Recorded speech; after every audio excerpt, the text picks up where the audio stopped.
Dari sekian banyak orang yang ngomong pakai bahasa Inggris, kenapa ya kita terpananya sama Emily Blunt, Idris Elba, atau favoritku nih, Gemma Chan? There's a haircut she gave me where I have an actual asymmetric sort of fringe.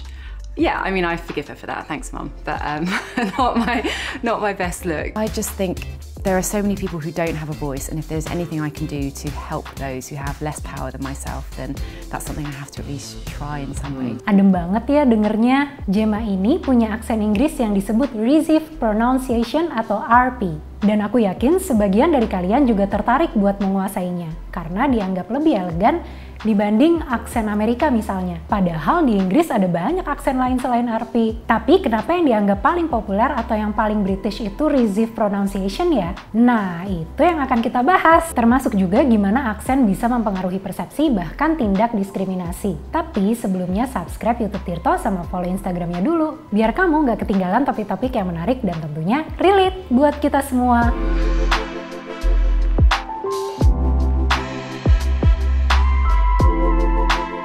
Britania Raya sebenarnya mirip-mirip Indonesia. Dalam satu pulau, beda kota aja bisa beda aksen atau logatnya. Contohnya di London, kurang lebih aksennya kayak gini.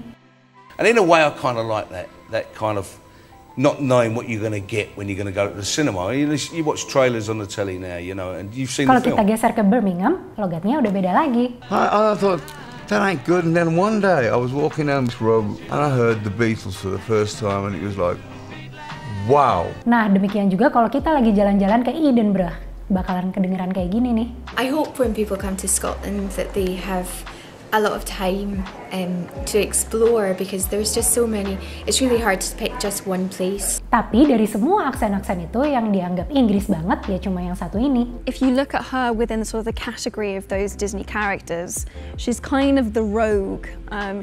She kind of like she takes a different course. Namanya Received Pronunciation atau RP. RP ini adalah satu dari 17 aksen regional yang ada di Inggris. Lainnya ada aksen East Anglia, Southern Welsh, Northern Welsh, dan lain-lain. Pernah dengar nama-nama itu?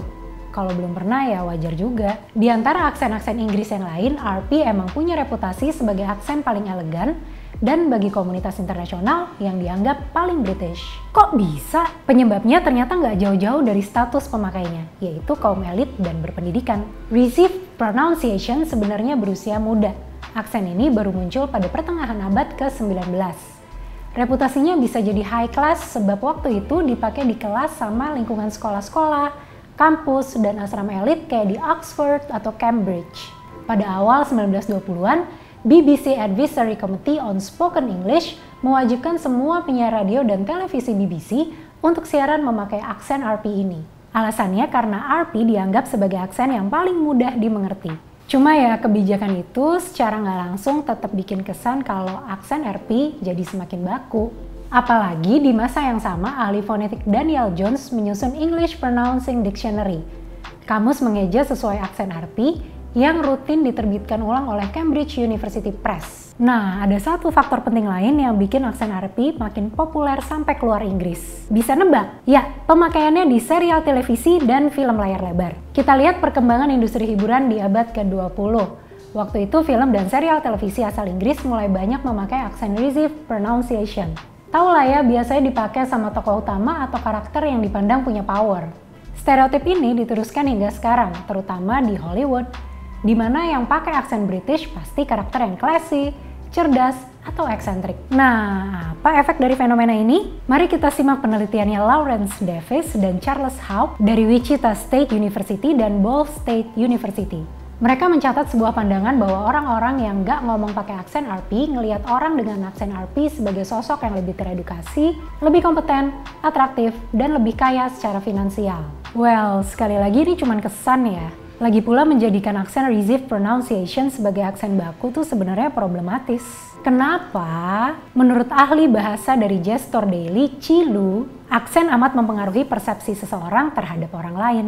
Terkait Received Pronunciation, usaha pembakuannya rentan menciptakan persepsi negatif berdasarkan stereotip, bahkan bisa memunculkan tindakan-tindakan diskriminatif. Dengan kata lain, terlalu mengagung-agungkan satu aksen bisa mendiskriminasi orang yang nggak pakai aksen tersebut. Misalnya di Inggris, orang bisa nggak dapat promosi di tempat kerjanya karena dia nggak ngomong pakai aksen RP.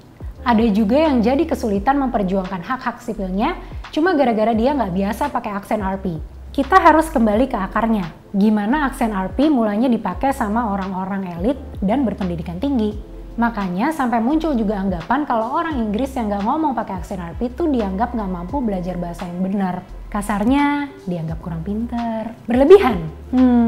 Faktanya aktor sekelas Michael Caine juga sempat jadi korban stereotip ini. You never thought of being an actor because you didn't, first of all, you didn't talk properly. Everybody said that to me. I kept the accent in the hope that it would sort of break down the class barrier and say to young people like myself, you can do it. Itu Michael Caine loh, aktor legend. Apalagi kalau orang-orang biasa coba. Tapi tunggu, kalau received pronunciation dianggap sebagai aksen yang paling British, harusnya jumlah pemakainya juga yang paling gede dong. Surprise, surprise! Ternyata pemakainya cuma 2% dari total penduduk Inggris.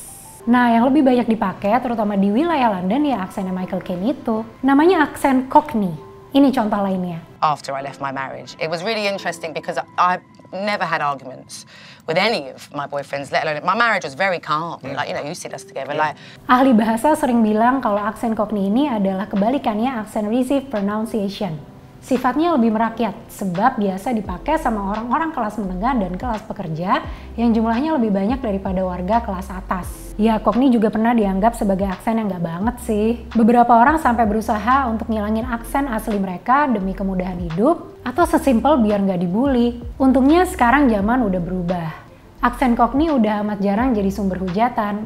Orang-orang juga udah nggak malu buat ngomong pakai aksen asli mereka, alias nggak perlu menyesuaikan aksen lawan bicara.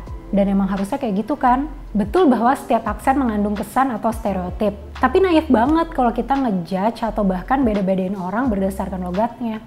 Jadi anggap aja keragaman logat ini sebagai aset yang memperkaya culture sebuah negara. Bukan sumber diskriminasi, melainkan modal untuk saling memahami. Kalau kamu sendiri gimana? Apakah aksen seseorang mempengaruhi first impressionmu? Atau kamu mungkin punya pengalaman gak enak terkait logat aslimu? Share di kolom komentar ya. Jangan lupa subscribe YouTube Tirto dan follow Instagramnya. Sampai ketemu di Newsroom 63B edisi berikutnya. Bye!